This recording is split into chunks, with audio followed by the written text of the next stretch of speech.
Bienvenidos a un programa más en este proyecto Estados Unidos, México, Mundo, en el cual estamos abordando temas muy importantes relacionados con Estados Unidos, con México y con el mundo. Sin olvidar que el objetivo de este proyecto es motivarnos, empoderarnos, involucrarnos para lograr la utopía de cambiar el mundo.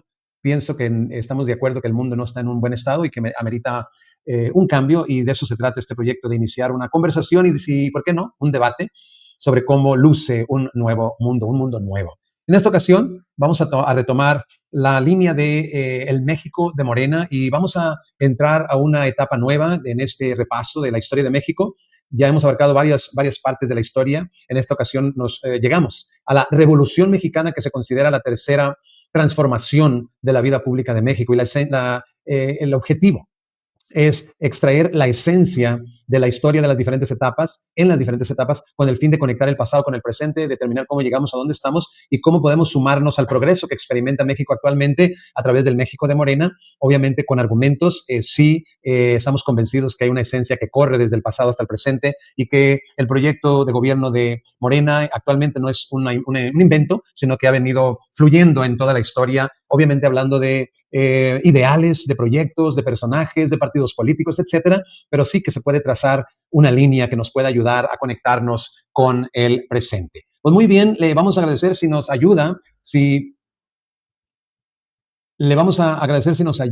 a compartir el programa para que más personas, para que llegue a más personas. Así que vamos a iniciar de nuevo. El tema de hoy es la esencia de la historia de México, la Revolución Mexicana, parte 1. Obviamente nos va a tomar varias partes para abarcar esta serie. Muy bien, pues vamos entonces, como siempre, a hacer uso de nuestro famoso PowerPoint para que nos ayude a abarcar los puntos de manera más completa. Pues muy bien, entonces entremos a la Revolución Mexicana número 1, y que quisiéramos resaltar, le agregamos un poco más a este punto de la Revolución Mexicana diciendo: después del auge económico bajo Porfirio Díaz, lo cual es una paradoja. ¿Cómo puede haber tanto progreso, como hemos venido repitiendo, bajo un régimen y terminar con una revolución?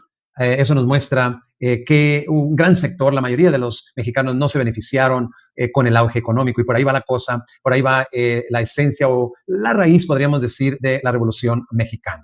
Pues muy bien, vamos entonces a entrar en materia.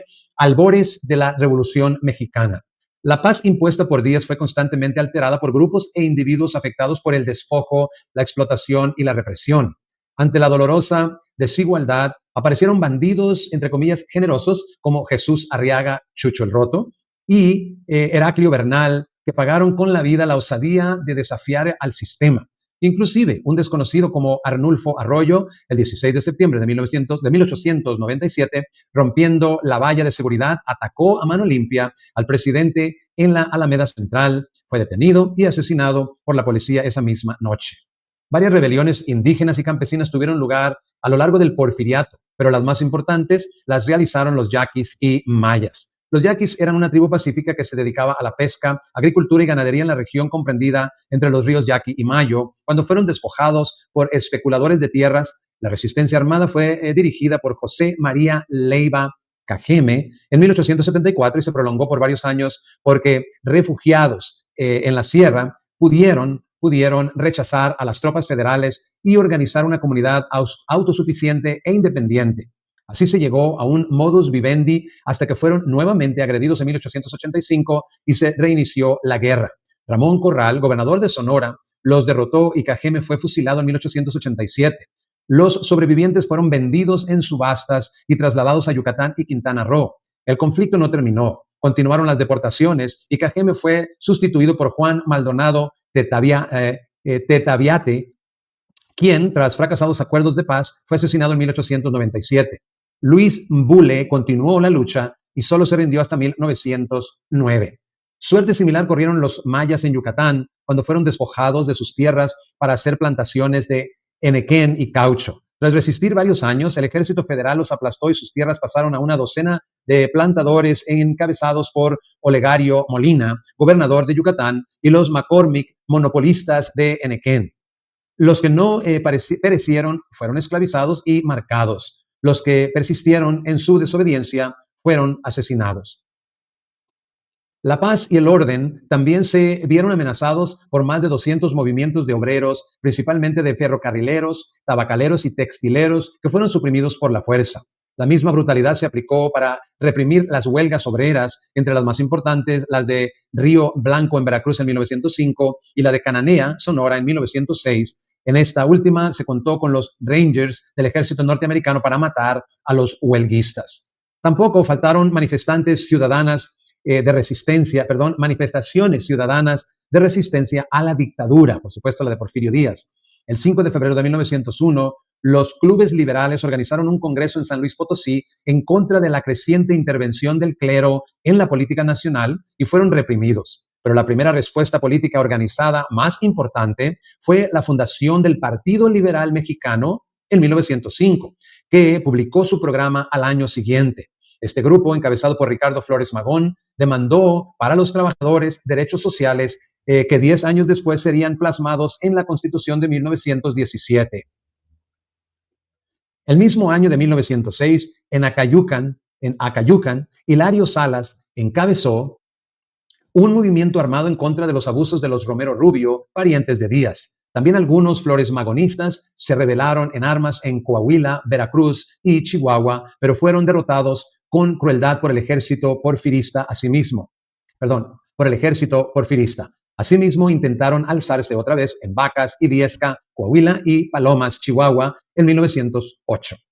Apunta García Diego, abro comillas, pero la crisis del sistema porfirista no se redujo al aspecto político. También la economía entró en crisis que agravó sus debilidades estructurales, como su dependencia del exterior, las disparidades regionales y sectoriales y la concentración de los beneficios en muy pocas personas. Sucedió que entre 1907 y 1908 hubo una crisis internacional que provocó la reducción de las exportaciones mexicanas y el encarecimiento de las exportaciones. Para colmo, los préstamos bancarios se restringieron. Por lo tanto, sin mercado, ni insumos, ni créditos, los industriales disminuyeron su producción y hubo reducciones salariales o recortes de personal. En el mundo rural, los hacendados intentaron resolver la falta de préstamos bancarios, aumentando las rentas a sus rancheros y arrendatarios y endurecieron el trato que daban a sus peones, medieros y aparceros. Asimismo, los hacendados y los rancheros acomodados redujeron el número de jornaleros agrícolas que solían contratar temporalmente. Más aún, el declive de la actividad económica afectó los ingresos del gobierno, a lo que Díaz respondió con dos estrategias. Congeló los salarios y las nuevas contrataciones de burócratas y buscó aumentar algunos impuestos, medida que resultó, como era previsible, muy impopular. Para colmo, dado que la crisis económica tenía carácter internacional, regresaron al país muchos braceros que perdieron sus empleos en Estados Unidos, con lo que aumentaron las presiones sociales y políticas que planteaban los desempleados. También se padeció una grave crisis en el ámbito social. En el campo, numerosas comunidades perdieron parte de sus tierras, que fueron adquiridas o usurpadas por algunos caciques y hacendados, quienes buscaban aumentar su producción, estimulados por el crecimiento de la demanda de las ciudades, atendible con la posibilidad de enviar lejos sus productos mediante el ferrocarril. De otra parte, como resultado del auge ganadero, en las extensas praderas del norte mexicano, muchos hacendados comenzaron a impedir el libre acceso a sus pastizales, vieja tradición que posibilitaba la alianza militar entre hacendados, rancheros, aldeanos y campesinos contra los indios belicosos de la región.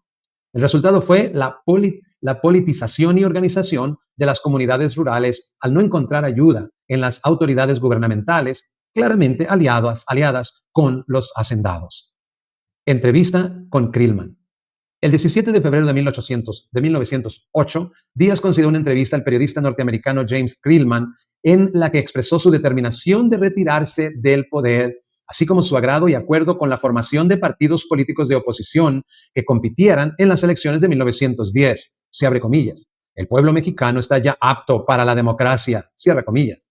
La entrevista fue traducida al español y publicada en los diarios El Imparcial de México y La Ilustración de Bogotá. Las declaraciones generaron una gran agitación entre los políticos porfiristas y de oposición, y los más activos comenzaron a organizarse en partidos políticos. La Revolución Maderista. Pero la consecuencia más importante de la entrevista fue que motivó a Francisco I. Madero a publicar su libro La sucesión presidencial de 1910, El Partido Nacional Democrático, en el que invitó al pueblo a retomar el ejercicio de sus derechos políticos y dar fin a una dictadura que promovía el enriquecimiento, de nuevo, que promovía el enriquecimiento de unos pocos a costa del empobrecimiento de la mayoría. Llamó a conformar un régimen democrático y así impedir una revolución armada o el fortalecimiento de la dictadura. Propuso formar el Partido Nacional Democrático para contender en las elecciones de 1910 bajo el lema libertad de sufragio y no reelección. En aras de que el cambio fuera pacífico, aceptó que Díaz se reeligiera en la presidencia a cambio de que la vicepresidencia fuera ocupada por un miembro de la oposición y se realizaran elecciones libres para los demás cargos políticos. Díaz recibió un ejemplar del libro con una carta de Madero, pero no dio contestación alguna. Pensó que Madero era un iluso y hasta demente. No le concedió importancia y lo dejó seguir su movimiento, considerando que su presencia restaba fuerza a la oposición del reísmo. No consideró que el libro salía en un contexto de agitación y descontento porque las elecciones estatales de 1909 en Sinaloa, Coahuila, Morelos y Yucatán habían provocado una movilización social desconocida hasta ese entonces, de la que surgirían nuevos liderazgos como los de Carranza, Zapata y Pino Suárez. En lo internacional, tarde se daría cuenta de que Estados Unidos ya no veía con simpatía la situación prevaleciente y deseaba una transición de la oligarquía terrateniente a la burguesía industrial y agraria antes de que estallara la rebelión social y no descartaba a Madero para encabezar esa transición. El 22 de mayo de 1909, Madero organizó el Centro Antireeleccionista, encargado de promover clubes políticos para fundar el Partido Antireeleccionista. A partir de junio de 1909 comenzó una gira por todo el país para promover el antireeleccionismo. En junio de 1910 fue aprehendido, pero logró escapar a Estados Unidos. El 10 de julio siguiente se realizaron las elecciones y resultó triunfadora nuevamente la fórmula Díaz-Corral. Fue la séptima elección del dictador. Díaz celebró con lujo y derroche el primer centenario del inicio de la Guerra de Independencia con la presencia de embajadores y contingentes militares de las naciones más poderosas. Y con este motivo inauguró más de 1,400 obras permanentes, como la Columna de la Independencia, el Palacio de Comunicaciones, hoy Munal, el Manicomio de la Castañeda y la Escuela Normal para Maestros en la capital, así como en todas las entidades del país, en las cuales construyó por lo menos una obra de interés social para conmemorar el inicio de la gesta. Sus propósitos políticos fueron presentar al mundo la paz y el progreso logrados por México, cerrar viejas heridas causadas por nuestros enemigos históricos, atraer inversión extranjera de países diversos, invertir en obras de bienestar social, fortalecer nuestra identidad nacional y ubicar su figura dentro de los grandes forjadores de México. Se abre comillas. Hemos querido celebrar nuestro centenario con obras de paz y progreso, que la humanidad, congregada por intermedio vuestro en nuestro territorio, juzgue de lo que son capaces un pueblo y un gobierno cuando un mismo móvil los impulsa, el amor a la patria, y una sola aspiración los guía. El pueblo mexicano, con vigoroso empuje y con lúcido criterio, ha pasado de la anarquía a la paz, de la miseria a la riqueza, del desprestigio al crédito y de un aislamiento internacional a la más amplia y cordial amistad con toda la humanidad civilizada. Para obra de un siglo, nadie conceptuará que es poco. Se cierra comillas. El 27 de septiembre de 1910, el Congreso declaró reelectos a Porfirio Díaz y Ramón Corral. Madero lanzó el Plan de San Luis el 5 de octubre de 1910, en el que declaró ilegales las elecciones pasadas, desconoció a las autoridades establecidas, convocó a la instauración de un gobierno provisional y llamó al movimiento armado para el 20 de noviembre del mismo año. 2 días antes fue descubierta la conspiración en Puebla y asesinado Aquiles Cerdán.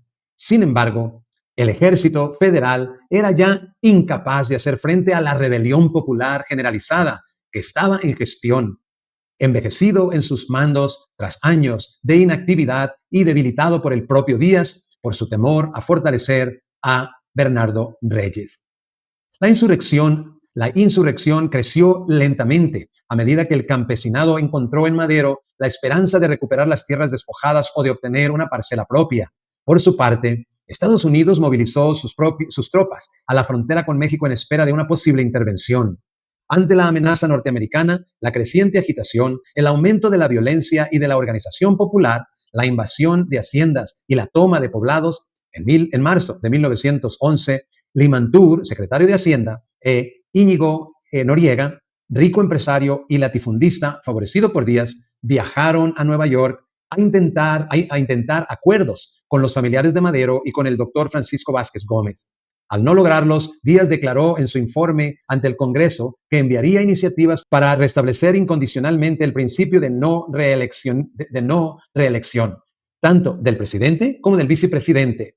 También que modificaría la ley electoral para hacer más efectivo el sufragio y crear por primera vez un sistema de partidos que fraccionaría las tierras de las grandes haciendas que no fueran cultivadas para venderlas a precios asequibles, que formaría la ley orgánica del Poder Judicial Federal para que fuera autónomo respecto al Poder Ejecutivo y que propondría la ley de responsabilidades de funcionarios judiciales. Además, que enviaría un proyecto de ley de amnistía por delitos de rebelión y sedición. Por su parte, Francisco Bulnes, político porfirista, presentó una iniciativa de reformas a los artículos 78 y 109 de la Constitución, prohibiendo la reelección de presidente de la República y de los gobernadores de los estados. El 10 de mayo de 1911, Ciudad Juárez cayó en manos de los rebeldes. Ante la imposibilidad del derrumbe total del régimen y de la intervención norteamericana, Díaz, en una retirada estratégica para preservar el establishment, decidió firmar los tratados de Ciudad Juárez por sus representantes el 21 de mayo siguiente y mientras una multitud amenazante rodeaba su casa, renunció a la presidencia el 25 del mismo mes, porque para retener el cargo, se abre comillas, sería necesario seguir derramando sangre mexicana y por ende abatir el crédito de la nación, derrochar su riqueza, cortar sus fuerzas y exponer su política a conflictos internacionales. Al aceptarse su renuncia, en la Cámara de Diputados se improvisó un tímido homenaje al dictador. Desde París también renunció el vicepresidente Ramón Corral. Díaz ganó su última batalla, pues logró salvar intacto el ejército federal, el régimen porfirista y no dio pretexto para la intervención extranjera. Escoltado por el general Victoriano Huerta, el 26 de mayo de 1911 partió por tren a Veracruz. Ahí permaneció hospedado en la casa del representante de la firma petrolera inglesa Pearson & Son, cuyo propietario Lord Cowdray lo veía como un padre por el trato que recibió de Díaz y como huésped del gobernador del estado, Teodoro Dehesa, para embarcarse el día 31 siguiente en el buque Iparanga rumbo a La Habana y posteriormente a Europa. Se cuenta que antes de abordar, Díaz expresó, se abre comillas, Madero ha soltado el tigre. Ahora veremos si puede controlarlo. Roberto Mares, en Porfirio Díaz, cita lo expresado por el exdictador al diario Le Martin, ya instalado en París. Se abre comillas. Mi vida política ha concluido. Se acaba a mis 81 años. Por causas que expuse al Parlamento mexicano, tomé la resolución de renunciar a mis funciones.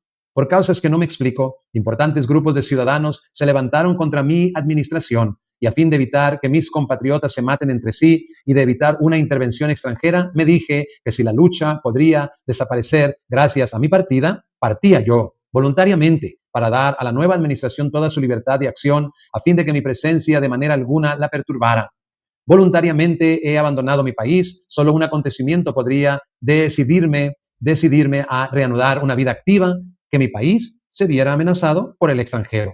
En ese caso únicamente, actuaría yo como un simple ciudadano y como soldado mexicano. No creo en ese peligro. Deseo que con prudencia y sabiduría los gobernantes nuevos logren hacer a un lado todos los sucesos graves, lo mismo dentro que fuera. A este propósito, ruego a usted que desmienta que yo había dicho que Estados Unidos entregó fondos para fomentar la revolución en México. Nunca dije cosa semejante.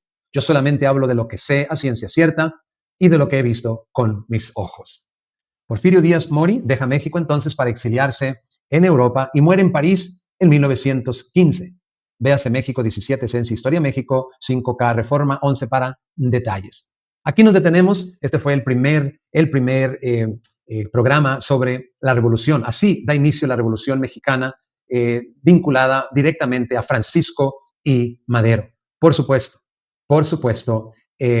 todo lo relacionado con la revolución se le acredita a todo ese grupo de gente, a todas esas personas que lejos de ser beneficiadas por el auge económico bajo Díaz, sufrieron pobreza extrema a más no poder y por ende se da esta revolución, como repetimos, creando así la paradoja que a pesar de un auge económico, el porfiriato, la dictadura de Porfirio Díaz termina con esta revolución mexicana. En el siguiente programa avanzaremos a la segunda parte. Por ahora me resta solo decirle muchas gracias por su sintonía y lo esperamos en el próximo programa.